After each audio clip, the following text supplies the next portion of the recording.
There once was a long, flowing blue field. Its native land stretched far and wide. Why, its borders went all the way to the end of the world. It was a peaceful, happy land, where things were calm and lovely, like a sleeping ocean. Those who lived there lived lives of serenity, wafting along without a care. They enjoyed their lives and revelled in the untroublement of it all. Then one day, a few new faces arrived in town, friendly and sweet, full of vim and vigour. Brightly coloured blocks that moved and shook. They spun around without a care. This was exciting to the blue field. Some even admitted that the thrill was like nothing they'd ever seen, and secretly had been wishing for some time. It was exciting to see those blocks dance.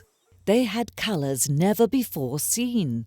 They did dance moves only ever dreamed of. They were a sensation. Well, the bright blocks were also loving their new home. Lots of room to breathe and stretch. It felt like a place worth settling down in, if only a little bit. After all, they were still coloured blocks. All the blocks played, jumped and danced all the livelong day. They loved it so much, it was their opinion that all coloured blocks should be together in this wonderful expanse.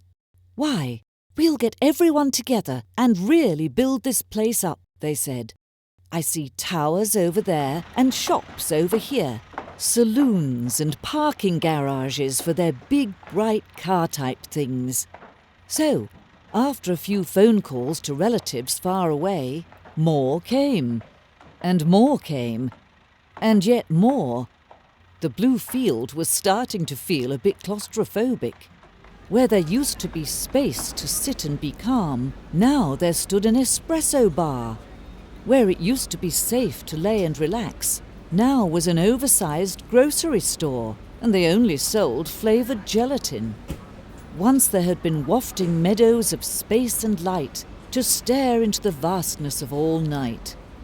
Now, everywhere you looked was full of colour, all bright and hard on the eyes.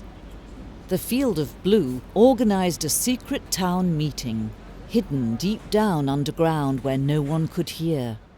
After much discussion, arguments about who had done what to whom and how much it had cost them, it was then clear to the calm field of blue, which wasn't all that calm anymore, in fact it hadn't been for some time, that these weren't mere visitors. It was an influx, a violation, an out-and-out takeover. Hustling, bustling, moving and shaking, the new faces began to mass and to build and to live. It was pandemonium and a great party. The field of blue, having become decidedly less calm, in fact, quite agitated, in fact, really pissed off, decided to do something about all the hubbub. They lined up, they rallied, they whispered, and then, when it was just the right moment, yelled, "Battlestations! Gather the forces! Pull out all the stops! We are going to war! Those new faces won't know what hit them." The new faces were indeed surprised, shocked, and kind of hurt.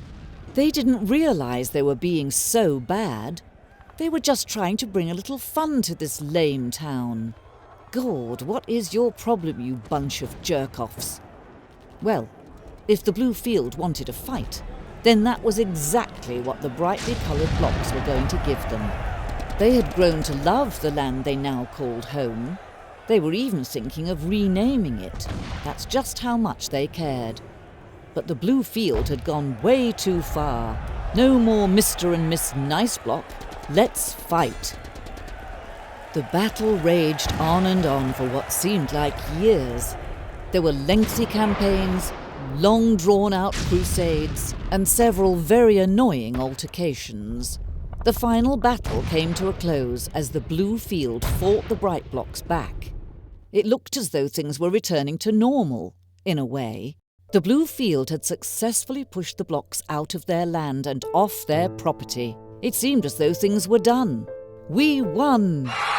But the bright blocks were doing some scheming of their own, secretly hidden away in the bitter cold night, trying to decide what to do next.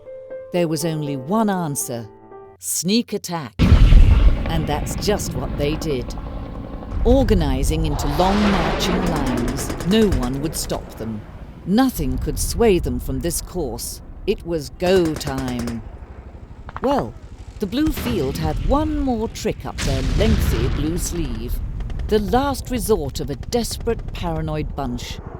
Unfortunately, it didn't work out so well for anyone in the end.